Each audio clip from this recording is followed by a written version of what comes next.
Nhớ mỗi thứ đều năm. Để mần ram á là bánh này dài ngon nè. Nhớ chọn cho vừa già, nước nó mới ngọt.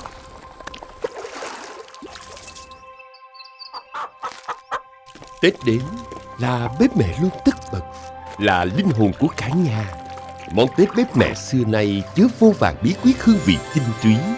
Những món xuân không thể thiếu đã làm nên hồn Tết Việt qua bao năm. Tết này cùng cờ no theo mẹ vào bếp, cùng khám phá món Tết Việt với mẹ xưa, cùng ôn lại những bí quyết nấu hương vị tinh túy đã làm nên hồn Tết.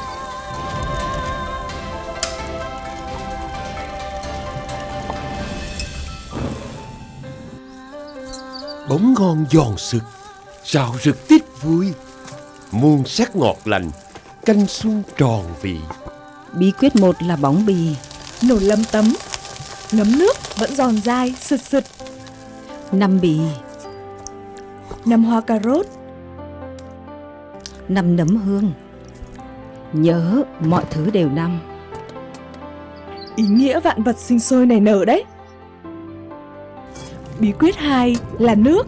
Đặc biệt nhớ nấu nấm hương để nước thơm đẹp màu cánh gián. Vâng ạ, ngày nay người ta còn nấu nước xương và tôm nõn để cho vị thêm ngọt ạ. Đậm đà mà tươi ngọt. Thành nhã thế mới phải vị kinh kỳ. Xuân miền Bắc se lạnh, không gì bằng vị ấm nóng, ngọt lành lan tỏa của một bát canh. Tết Bắc là phải nấu canh. Vâng, vị thanh ngọt làm ấm cổ, làm dịu giá rét này, vừa tốt cho sức khỏe, vừa ấm áp gia đình, mẹ nhỏ.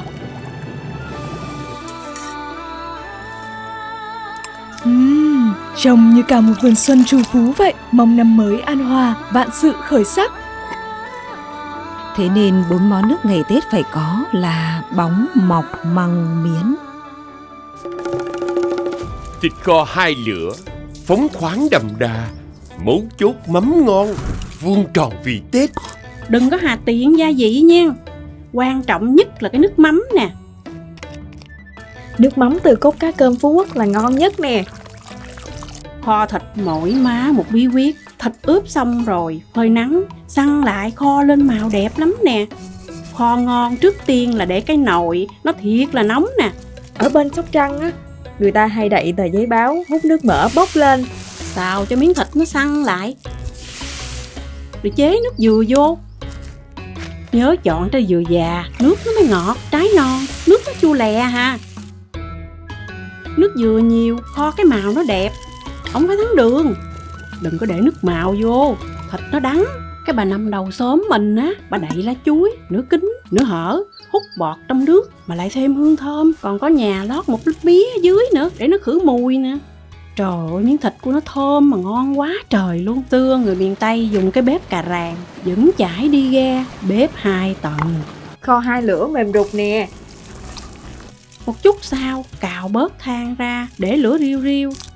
Gần chín rồi, bỏ trứng vô.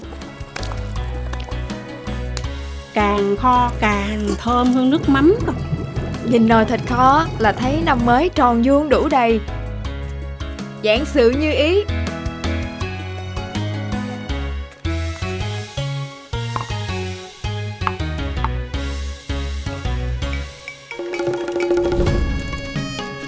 Tôm ngọt, nắng giòn, cuốn ngon nhờ chấm, đậm ngọt cay nồng, vị xuân rộn rã.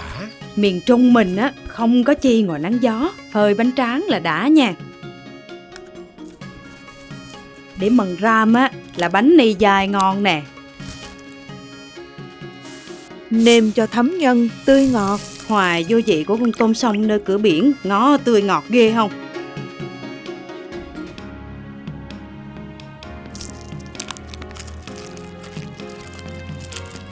Cúng 30 mùng 1 á, thì mần ram chay nấm nè. Hội An thì mùng 3 người ta cúng tam hữu. Rồi thịt thả nước mắm cuốn, cá hấp cuốn bánh tráng. Nói chung là kính thưa các loại cuốn. Cuốn ngon là nhờ chấm. Quê mình á là tổ nghề mắm, xưa nhà nhà đều cuốn, nhiều nhà còn tự nấu mắm ăn. Này nước chấm vẫn là linh hồn của cuốn, có biến tấu, có màu sắc, nhưng cốt lõi vẫn đậm đà, cay nồng đủ vị. ram giòn rụm, Tết vui rộn ràng. Đúng rồi, Tết tụ họp cúng là ngon hết nước chấm hỉ.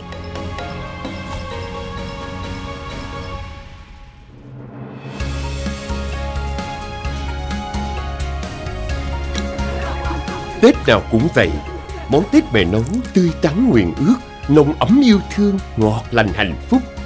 Tinh túy từ bếp mẹ chính là hương vị làm nên hồn Tết. Mẹ còn nấu là còn Tết.